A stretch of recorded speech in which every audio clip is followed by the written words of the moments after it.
ঈদের নামাজ পড়ে বের হয়ে দেখলাম ছোট্ট একটা বাচ্চা তার বাবার সাথে ঈদের নামাজ পড়ার জন্য আসে। দেখুন কতই না সুন্দর লাগতেছে তাদেরকে দেখতে।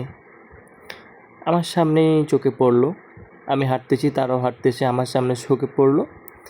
এই জন্য ভাবলাম না একটা ভিডিও করি, সবার কাছে শেয়ার করি বিষয়টা, যে কেমন দেখতে তাদেরকে দেখা যাচ্ছে। আসলে খুবই অসাধারণ দেখতে তাদেরকে, তাই না? অনেকে বলে যে বাচ্চাদের মসজিদে নেওয়া যাবে না, বাচ্চাদেরকে ঈদগাতে নেওয়া যাবে না, তারা কান্নাকাটি করে, তারা উশৃঙ্খল করে। ভাই, সবার কথা শুনে লাভ নেই, ঠিক আছে? বাচ্চাদের যদি আমরা না শিখাই, বাচ্চারা কোথা থেকে শিখবে?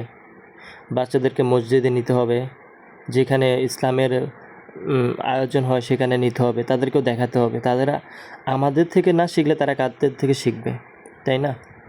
অনেক মানুষ আছে এরকম যে মসজিদে নিতে চায় না।